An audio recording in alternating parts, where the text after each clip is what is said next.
ఈ వీడియో అందరి గురించి కాదు. ఎవరైతే భర్త మనసును అర్థం చేసుకోకుండా వాళ్ళని అనుక్షణం ఇబ్బంది పెడుతూ, వాళ్ళకి ఇంకో పెద్ద టెన్షన్‌గా తయారైపోయి, వాళ్ళ సంతోషం లేకుండా చేస్తున్నారో, అలాంటి భార్యల కోసమే ఈ వీడియో.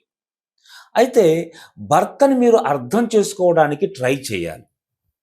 తరువాత ఆయన ఏమనుకుంటున్నాడో, ఆయన మీ దగ్గర నుంచి ఏం ఆశిస్తున్నాడో అది మీరు తెలుసుకొని ఉండాలి.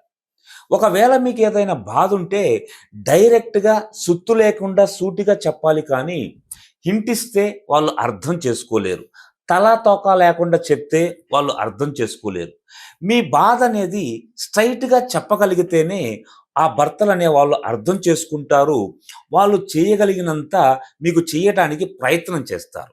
అంతేగాని మీకు బాధ కలిగింది అని చెప్పేసి అతనితో గొడవ పడుతూ, అతను ఏదో టెన్షన్ మీద ఇంటికొస్తే అతనికి మనశ్శాంతి లేకుండా చేయటం అనేది కరెక్ట్ అయిన విషయం కాదు.